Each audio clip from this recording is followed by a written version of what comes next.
Terima kasih Anda masih bersama dengan kami. Bagi Anda yang baru saja bergabung, kami hadirkan kembali 3 berita utama hari ini.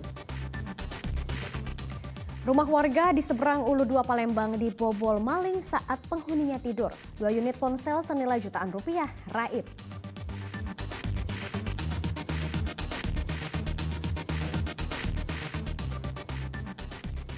Seorang warga tak bersalah tewas setelah menceburkan diri ke sungai saat polisi menggerebek bandar narkoba di Kabupaten Ogan Ilir.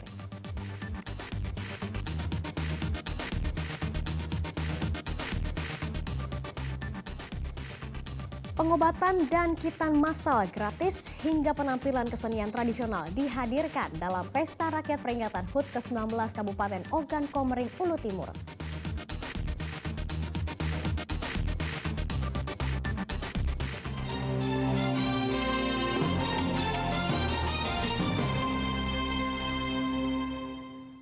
Aturan retribusi jasa uang labuh kapal di perairan Sumatera Selatan yang diberlakukan Dinas Perhubungan Provinsi Sumatera Selatan menuai protes dari Asosiasi Pemilik Kapal. Sebab pemilik kapal selama ini telah membayar uang retribusi kepada kantor, ke Syah Bandaran dan Otoritas Pelabuhan atau KSOP. Januari 2023, pemerintah Provinsi Sumatera Selatan resmi memberlakukan aturan retribusi jasa uang labuh kapal di wilayah perairan Sumatera Selatan. Peraturan tersebut tertuang dalam Perda Nomor 8 Tahun 2022 yang mewajibkan pemilik kapal membayar uang retribusi sebesar Rp55 per gross tonnage atau tonnase kotor. Bagi kapal yang tidak membayar uang retribusi tersebut akan dilarang berlabuh di perairan Sumatera Selatan untuk bongkar muat. Sesuai dengan kewenangan yang dimiliki oleh pemerintah provinsi, yang mana untuk pengelolaan alur itu 12 mil dari pinggir pantai ke arah laut lepas itu adalah merupakan kewenangan provinsi yang saat ini sedang kita lakukan untuk pelaksanaannya dan penerapannya. Sudah itu dengan Perda Nomor 8 Tahun 2020 tentang pajak dan distribusi daerah, tentang yang kita kenakan adalah jasa labuh dan juga penggunaan perairan. Alih-alih ingin meningkatkan pendapatan daerah, aturan tersebut justru menuai protes dari pemilik kapal. Sebab sebelum diberlakukannya aturan tersebut, pemilik kapal sudah membayar uang retribusi kepada pihak KSOP. Pemilik kapal pun merasa terbebani dengan aturan tersebut karena dinilai seperti pungutan liar. KSOP memberikan pelayanan sehingga mereka boleh mengadakan tagihan. Bagaimana dengan Dishub Provinsi? Dishub Provinsi dalam hal ini tidak memberikan pelayanan, loh. Tidak ada pelayanan sama sekali. Mereka ini menjaga perairan. Terus kita harus lewat suruh bayar. Ya mohon maaf, ini udah seperti ya pungutan liar gitu. Karena menurut kami tidak punya dasar gitu. Kalau mengatakan bahwa itu ada dasar dari SK Gubernur, ya mesti dilihat dulu dong. Kan sudah ada 3 SKB Gubernur, keputusan Menteri Keuangan, Menteri Dalam Negeri, dan Menteri Perhubungan. 3 SKB itu sudah ada menyatakan bahwa wewenang daripada masalah perairan itu kembali ke perhubungan laut dalam hal ini, yang mewakili dari KSOP di daerah. Meski banyak pihak yang meminta aturan tersebut dibatalkan, namun tak digubris oleh pemerintah Provinsi Sumatera Selatan dengan alasan retribusi ini dapat menyumbang 10 hingga 14% pendapatan daerah. Dedi Ruwansyah melaporkan dari Kota Palembang. Hampir dari sebagian warga Desa Tanjung Atap Kabupaten Ogan Ilir menekuni pembuatan alat masak berbahan aluminium. Namun di saat pesanan mulai meningkat, para perajin justru terkendala dengan tingginya harga bahan baku yang tentunya membuat pendapatan para perajin ikut menurun. Para perajin yang saat ini hanya bisa berharap bantuan dari pemerintah daerah agar usaha mereka tetap berjalan.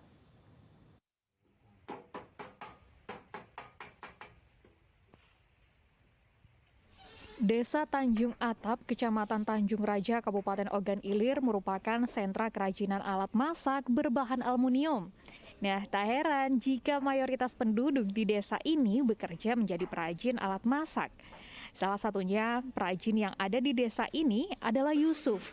Ia menekuni kerajinan alat dapur selama lebih dari 25 tahun. Berbagai alat masak seperti dandang, panci, wajan, alat cetak kue, dan berbagai alat dapur lainnya dihasilkan dari tangan terampilnya. Harga yang ditawarkan cukup terjangkau, mulai dari Rp15.000 hingga Rp50.000. Alat masak tidak hanya dijual di Kabupaten Ogan Ilir saja, namun juga dipasarkan di berbagai daerah seperti Kota Pagar Alam, Lubuk Linggau, Musirawas, dan Bengkulu. Di tengah pesanan yang mulai meningkat, para perajin terkendala dengan tingginya harga bahan baku, yaitu aluminium. Bahkan dalam 1 bulan, harga aluminium naik sebanyak 2 kali. Kondisi ini tentu memberatkan para perajin. Mau tidak mau, mereka harus menaikkan harga jual produk mereka. Lampunya sudah masuk 25 tahun lah. Macam barang ini kan dalam bulan ini 2 kali naik kan bahan ini kan. Kalau minta jangan sampai 2 kali naik, turunkan kan. Ya. Ini bila kali barang ini naik setiap sebulan, setiap 2 kali naik macam itu, barang ini istilahnya pembeli kurang kan. Gitu. Sejak harga bahan baku naik, pendapatan Yusuf ikut berkurang hingga 30%. Yusuf dan beberapa perajin lainnya berharap mendapat bantuan dan modal dari pemerintah setempat. Bantuan modal tersebut tentunya agar para perajin alat masak aluminium dapat mempertahankan usaha mereka. Dedi Ruansyah melaporkan dari Kabupaten Ogan Ilir.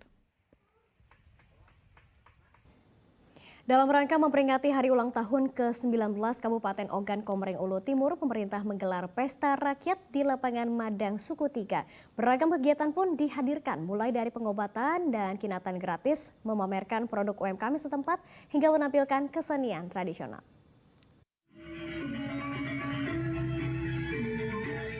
Tarian Rejang Renteng yang dibawakan oleh puluhan wanita Hindu Dharma Indonesia menandai dimulainya pesta rakyat yang digelar di lapangan Madang Suku 3 Kabupaten Ogan Komering Ulu Timur. Pesta rakyat ini merupakan rangkaian acara hari ulang tahun Kabupaten Ogan Komering Ulu Timur ke-19. Warga pun tampak antusias mendatangi lokasi acara bersama keluarga. Selain mempertunjukkan kesenian daerah, pada pesta rakyat kali ini juga dihadirkan pengobatan gratis dan hitan massal gratis. Selain itu, beragam produk UMKM warga Kabupaten Ogan Komering Ulu Timur juga dihadirkan. Pemerintah berharap kegiatan ini dapat membantu roda perekonomian masyarakat.